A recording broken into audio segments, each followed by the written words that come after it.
Di sebuah gang jalan di Hanktree, California, seorang sipir penjara di penjara Carson bernama Walton Parcell ditemukan tewas tertusuk beberapa kali.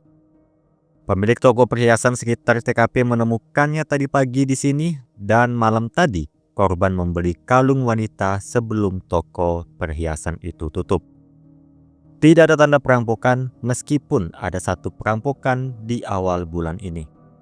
Dan untuk Jane, dari analisisnya, korban terlihat seperti seorang detektif dari setelan baju.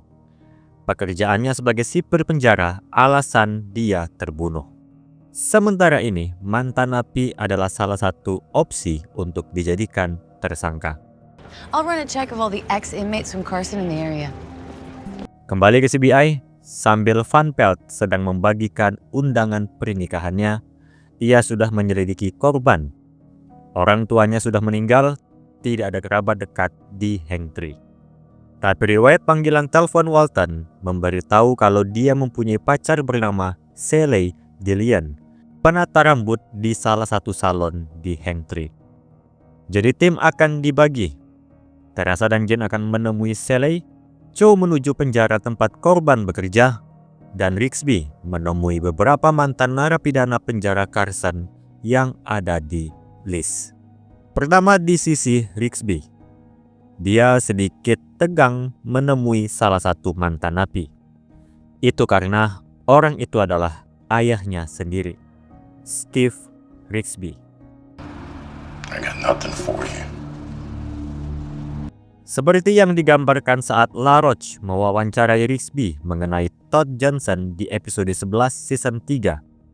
Ayah Rigsby, seorang pengedar narkoba, pemabuk, dan bahasanya tidak cocok untuk seorang ayah kepada anaknya. Dia bisa saja memberitahu Rigsby siapa yang membunuh sipir penjara itu, tapi tidak mau mengatakan pada polisi seperti anaknya. Bagaimanapun, Rigsby mencoba menanyakan alibi ayahnya di kasus ini. Akhirnya dia memilih untuk pergi tanpa mendapatkan apapun. Thanks for your time. Selanjutnya ke sisi Teresa dan Jane menemui Sally Dillon, pacar Walton.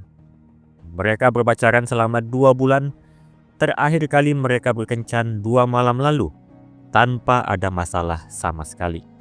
Tapi Jane mengatakan ada masalah, yaitu Walton terlalu baik untuk Sally.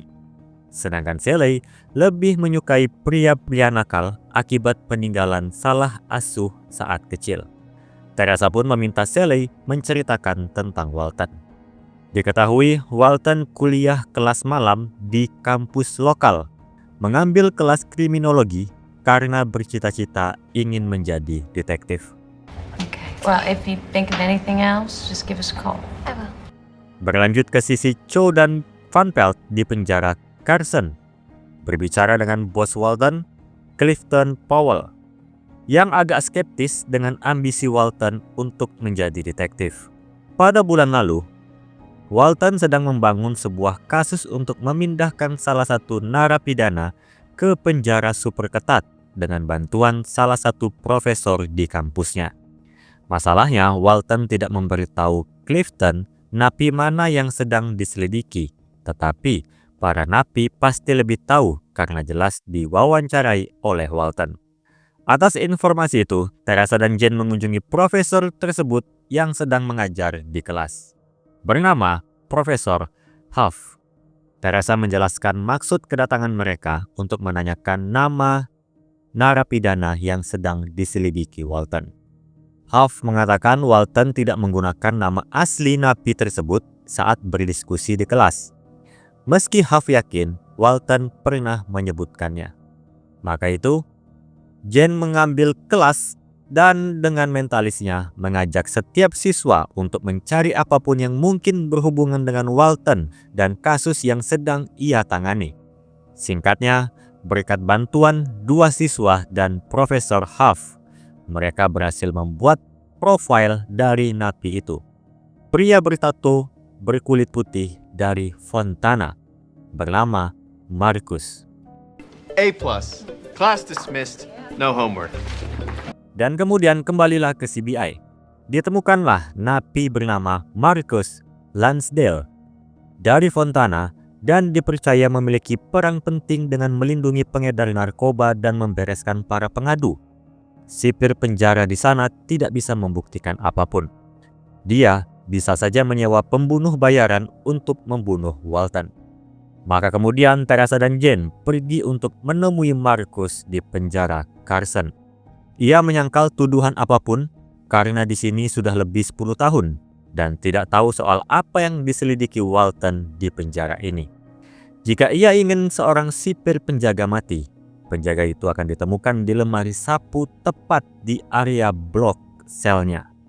Jane lalu mengajak pergi Teresa karena mendapatkan poin yang bagus dari Walton. Mereka kembali mengunjungi Shelley dengan menunjukkan foto Marcus padanya. Why didn't you tell us he had a brother in prison? Lalu bagaimana Jane tahu? Itu berdasarkan daun telinga yang sama antara Shelley dan Marcus. Dan juga memiliki ciri khas yang sama, yaitu melihat ke arah atas ketika berbohong. Anybody who may have wanted to... No.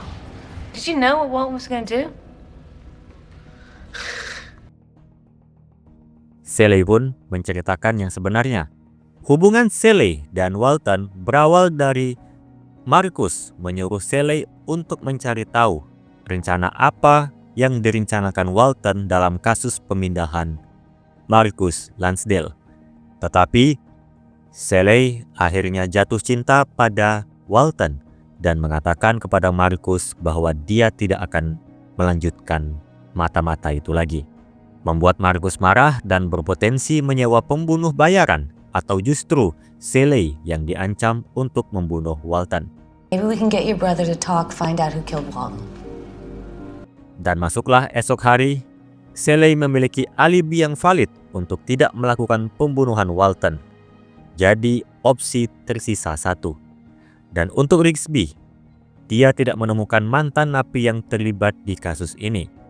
Karena Teresa membutuhkan sudut pandang baru, Rigsby kemudian kembali menemui ayahnya sambil mengajak Van Pelt.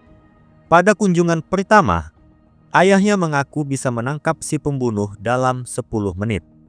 Maka Rigsby memohon sebagai anak untuk meminta bantuan.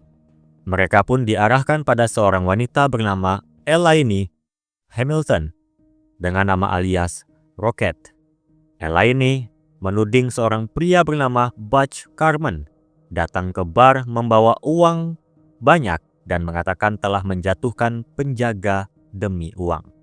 Maka kemudian Rigsby dan Van Pelt sampai untuk mengintai Butch Carmen di sebuah kontainer. Dengan cara cerdik, yaitu menyabotase ventilasi kontainer, Butch keluar dan ditangkap tanpa adanya perlawanan. Down on the ground! Arms out to the side now! Dan sementara itu di penjara Carson, Jane perlahan-lahan melihat CCTV untuk melihat para napi di penjara. Dia lalu meminta Clifton untuk membawanya menemui narapidana wali, yaitu narapidana yang dipercaya oleh para penjaga karena memiliki hak istimewa. Jane memilih 2 orang, yaitu George dan Nick Monaco. Clifton memberitahu George masuk ke sini karena kasus pelecehan, dan Nick adalah kasus pencurian. Keduanya sudah masuk di tahun terakhir tahanan. Jane tidak masalah karena ia hanya ingin mereka mengajaknya berkeliling penjara. Got clean hands. Him too. Nikki. Dan saat berjalan, Jane tertarik dengan tato George yang terlihat baru dibuat. George mengatakan sepupunya baru masuk ke penjara ini. Jadi, dia yang membuat tato itu. Jane lalu menunjuk satu tempat yang Nick katakan itu adalah ruangan bisnis laundry penjara. Dan sampai di tempat area laundry itu, Jane bertanya tentang Marcus Lansdale dan pengaruhnya di sini. George pergi tidak mau membahas, dan untuk Nick, Jane mencoba melobi Nick dengan jaminan bisa mengurangi masa tahanannya. Nick tidak tertarik karena dia akan bebas 6 bulan lagi.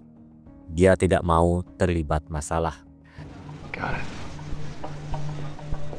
Kemudian pindah ke Teresa menginterogasi Butch Carmen. tempat dia ditangkap adalah laboratorium sabu. Tapi untuk kasus ini, dia bersumpah tidak pernah bertemu Walton. Saat itu, Jane menelpon, menyuruh Teresa untuk ke penjara karena dia punya rencana untuk menangkap pelaku. Teresa pun pergi, yang secara tidak langsung Butch Carmen bukan pelakunya.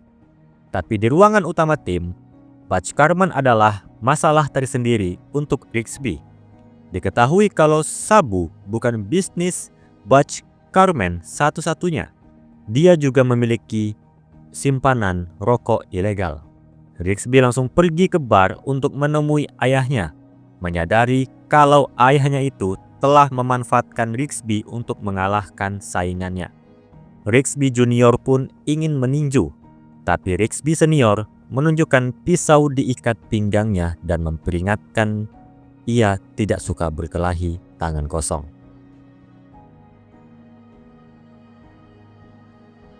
Kembali ke penjara, Teresa sudah sampai di tengah Jane sedang menunjuk salah satu napi bernama Thomas. Clifton mengecek dan mendapati Thomas menyimpan sabu. Dari mana Jane tahu? Itu karena di sebelumnya Jane memantau lewat CCTV. Lalu Jane meminta untuk memeriksa keran air minum di mana juga diketahui ditemukan sabu lainnya.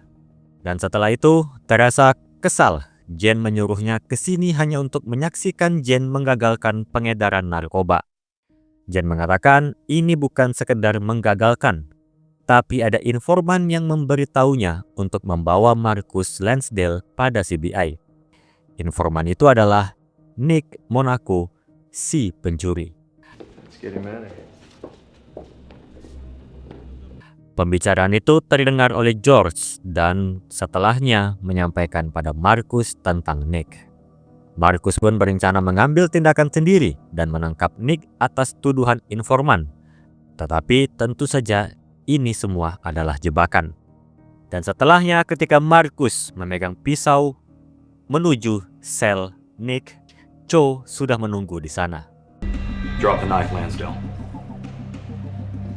Dan akhirnya, sipir penjara Carson mendapati bukti yang cukup untuk membawa Marcus ke penjara super ketat. Clifton yakin jika Walton masih hidup, pasti ingin melihat hal ini. Dan untuk Nick sendiri, Clifton meletakkannya di ruang laundry pada jam malam. Tapi saat mereka ke sana, Nick sudah tidak ada. We got a missing convict. Put us on lockdown. Sedangkan di tempat lain, Teresa, Jane, dan polisi setempat berada di luar sedang menunggu truk laundry meninggalkan penjara. Dan mereka menangkap basah Nick bersembunyi di belakang. Nick berkata kalau dia kabur karena Jane sudah membuat isu dia sebagai informan tentang operasi sabu Marcus di penjara. Jane pun mengatakan ini adalah cara terbaik untuk membuktikan bagaimana Nick bisa keluar masuk penjara dengan mudah. Ini juga menjelaskan Nick Monaco lah yang membunuh Walton Parcell. I got nothing to say. Well, we have ways of making you talk.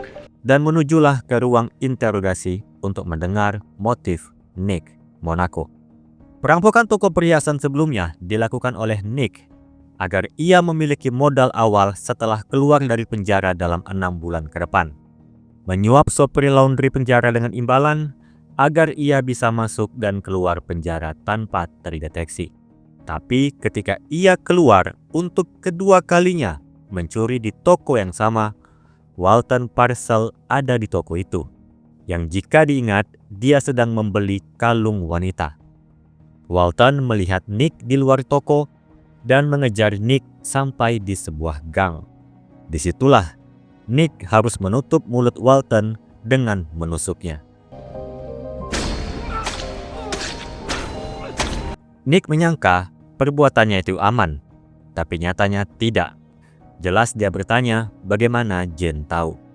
Jane pun menjelaskan, dia menyadari seseorang bisa keluar masuk penjara pasti mempunyai kepercayaan dari penjaga, yaitu narapidana wali. Dan laundry adalah cara terbaik untuk keluar masuk. Lalu para narapidana wali Jane kerucutkan menjadi 2, yaitu George dan Nick. Atas dasar tato George yang baru, tapi perkataan George jujur. Jadi tersisa Nick, si pencuri tapi memiliki kuku yang dimanikyur dengan sempurna. Sedangkan tidak ada salon di dalam penjara. Steve, got clean hands. Him too. Nick akhirnya menyerah. Dia membunuh Walton karena merasa Walton hendak merampas kebebasannya. Baik benar atau salah, Nick harus menyingkirkan Walton. Dan dia meminta Jane untuk mengerti akan hal itu. Dan kasus selesai. Don't you?